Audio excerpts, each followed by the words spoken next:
What do you? Lek. Oh, that's a technology?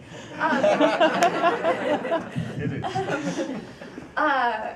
That was amazing for me because so obviously I had a passion for elephants before I left, and I knew about her, and she was like, she was a hero to me, and getting to meet with my hero and get to work with her and learn from her and rescue this elephant with her was a dream come true, and I think I learned so much from her. Just her, I think all of us can learn from her, just her passion and her hard work, and she's such a strong person. She's the boss of that sanctuary, and she, no matter how much anyone else in Thailand opposes her, and the government is always unfair to her, but she just keeps fighting, and I think that's really something to be admired. So it was a really, really great experience getting to work on with her. film, you seem to have a lot of good chemistry with her. So she seemed very strong woman, and very intuitive, and very thoughtful, and also compassionate with the animals. Are you still in contact with her? Yes, she updates me about what's going on at the park, and yeah, we still talk. So you've given a number of presentations before in front of children. What was one of the most favorite questions that you got from one of the kids that you had a Q&A with? I get a lot of good questions. Kids get really excited after they see the film or after I give a presentation. But I think my favorite question is always when kids say, "What can we do to help?" Because that's exactly what I want. That's why I do this. I want to motivate people to feel empowered to want to do something, and especially for this cause.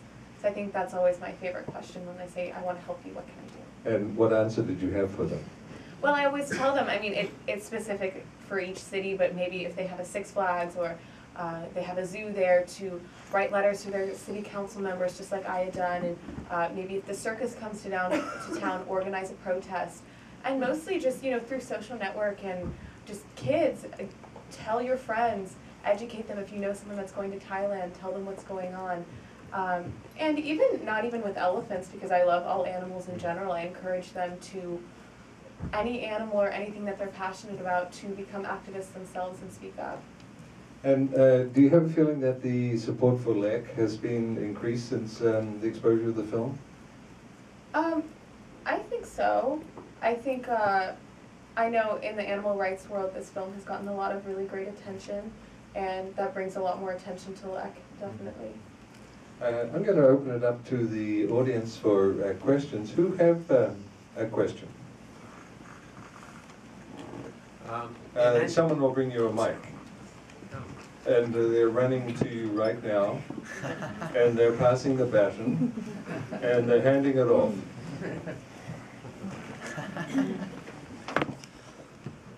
This is really for any of the three of you. Is this on? Maybe not. I'm sorry, batteries are not included. Hello. I don't think you need it. You're okay. We can hear you. I've got a pretty loud voice. Okay, So, in the filming of this, for all the people who were involved, and particularly the crush and the trainers and even the day-to-day mahouts, I guess I'm probably mispronouncing that, did any of them acknowledge the brutality they were inflicting on the elephants? And if so, did they rationalize it to you in any way? Very little, and yes, they do rationalize it. It's a necessary evil to them. It's not even, they don't even consider it an evil. It's similar to how we used to break horses, wild horses in North America, and still do actually. They see it as a necessary. If we are going to utilize these animals as as our workforce, or whether they used to be used for logging, number one, and then the pack animals to transport goods. It was this necessary thing that they had to do. When I was out there filming The Crush, and Lek spent a lot of the footage up there too, was Lek over years even before I got there filming these crush situations. Never once had I noticed anyone that had any kind of empathy for what they were putting these animals through. And a lot of times, until more recently, they used to just kill the mother and the aunties and anyone that would get in the way of the capture, and then just take the baby because they didn't really care about the rest. But they've since changed a little bit over the years, and now They typically try and corral them and get the mothers and the aunties in one way. Sometimes they'll drug them and get them off into one area, and they'll bring the babies through a corral in this area, and then yeah, they go through that horrible crush, and some of them don't live. Probably 20 or 30% of them die in the crush. I was touched by the statement of one person said very casually, this animal needs to obey. Yeah, that was Monceau, who actually, Monceau was our guide through Burma. He actually spent 2 years in jail for taking us to Burma to film.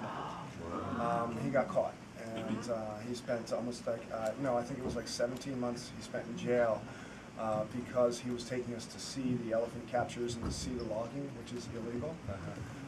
But he did make that comment. He said, sometimes animal doesn't obey. Sometimes you have to hit a little bit, not much, just a little bit, right? That's what he says. Yeah. And then you see the guys like winding up like baseball bats ready to pound them. And yeah, but that's the mentality, and they really believe that, you know, they have to submit through fear, and that's the same with most wild animals. Actually, that's the way Ringling Brothers trains their tigers and their bears. It's all through fear, and that's the only way you can control a wild animal. Is he still in jail? Are you in touch with him? No, Monceau's out. Okay. We can't really be in touch anymore. I mean, things are changing. The politics are changing in Burma, so we may be able to get more involved with him again now that Aung San Suu Kyi is out and she's speaking publicly. Things. I thought that President Obama's upcoming visit might help in getting him out of jail. Yeah. No, I think he's out now. Yeah, because this was a few years ago. Yeah. All right, and another question in the center. And we have the mic switched on. I think I'm okay. First of all, the music was wonderful. I mean, it's always drawn to music and movies, and I'm happy to see you here as part of the panel. So thank you for that. Thank you. At what point did the before and after footage get added to what obviously was a film before it went to Missoula and other places, and why did you do that? Oh, you mean the beginning and the end? Yes, correct. I wanted to bookend it somehow and bring the story full circle. So I really wanted to start out with, who is Juliette now in the beginning? Who are you? She's just a regular kid who's got these wild ideas about saving elephants. So I wanted to spend some time with her in her home environment.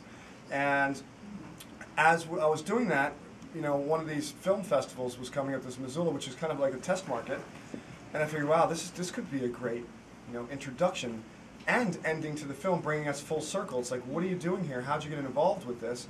Here's this city doing this big elephant parade, and basically they made the theme of the film festival about elephants because of our film, and I thought that was really cool. They sculpted that large elephant puppet, and as John and I were trying to, John is my cinematographer. After we filmed in Montana, we went to Yellowstone National Park with all the footage, and we camped for a couple of weeks, and we sat up at night and edited the beginning and the end. And we're like, it made sense to bring us It really worked. full circle back into present day. Yeah, and it's kind of like that whole Campbellian hero journey.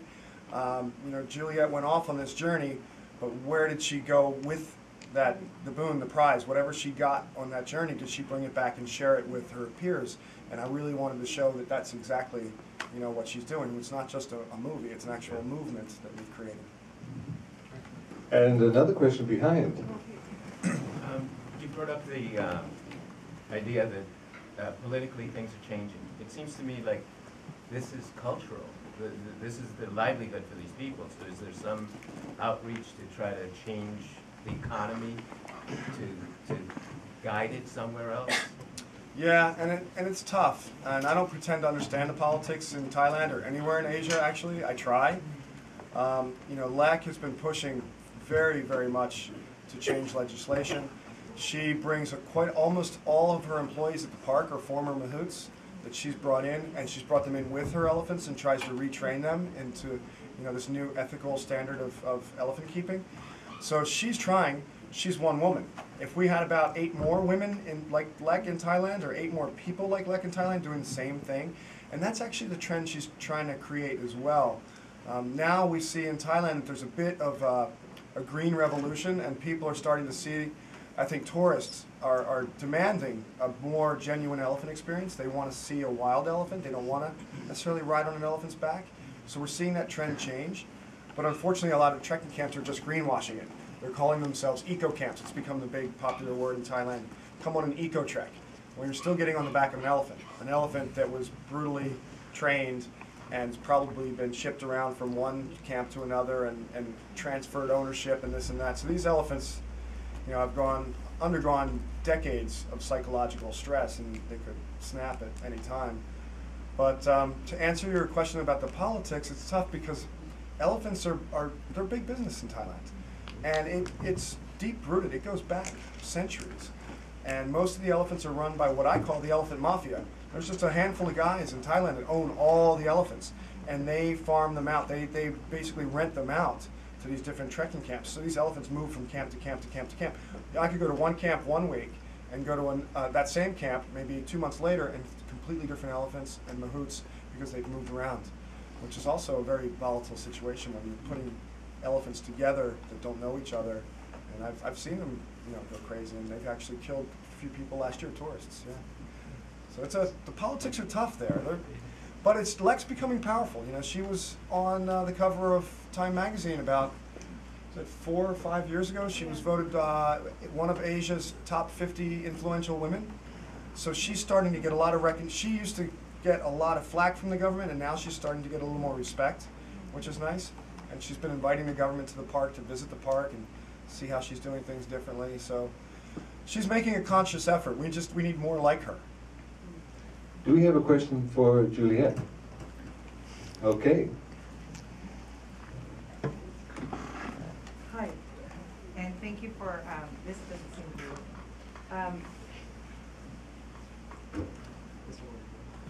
oh, sorry, Anyway, I was waiting to take a look at the mic. Juliette, I was just wondering, you said that you had heard about Lex, and I was curious how you might have just answered my question because you said she was on the cover of Time, but how did you, just from being here in the States, how did you know about her? Okay, I think I don't remember the first time I heard about Lek, but I think because I feel like I've always known about her, but I think when I first became involved in a campaign to get an elephant out of the LA Zoo, that's what sparked my interest in the plight of elephants living in captivity and elephants working in entertainment. And I was just doing research, and I mean, how can you not know about Lek if you're trying to learn about working elephants, especially in Asia? So I think it was just through kind of the animal rights world, I had heard about her a lot. People saying, oh, you're interested in elephants, you should read up about Lek Schaller. So it was just through my studies, kind of. So are there any Facebook pages with you guys or with her? There is with us. Lek has two, yeah. and Juliette has one. We have one for the movie, so yeah, we've got quite a big presence on Facebook, yeah. And with the elephant from the LA Zoo, was that successful? No, we're still trying to get him out. There was a trial a couple months ago, actually, again, to try to get him out, and we lost. But I think there's a lot more awareness about it. I actually started Elephant Awareness Day in the city of Los Angeles, so I think that's definitely a step in the right direction. And I think all the people that are working on this there's a lot of high-powered people that are really devoting their time to this, so I haven't given up hope yet. I really think that we're going to get him out one day. Now, are you still attending school? Yes. I'm a junior in high school, and yeah, I had to miss a couple of days of school for this, but yeah, I'm still in school. So it sounds like your life has a focus then, that with elephants, is that correct? Maybe not with elephants in particular. I've always had a passion for animals, and I think I always want to be for a cause. I'm interested in public speaking and journalism, so I'll definitely study something in college related to that, and we'll see. And another question. Was your trip to Thailand difficult physically? Temperature, you've never traveled, was it the food, and was it? Definitely. I mean, I was only 14. I was in 8th grade. I had to miss 2 weeks of school, and I went with my dad. And it was scary, going so far away from home and not really knowing what to expect. I had never been in a film before. I'd never really been on camera. and I was going to Thailand to have a documentary almost focused on me, which was scary, but I knew that it was such a great opportunity, and I was so passionate about the cause that I knew that this was the best thing I could possibly be doing, and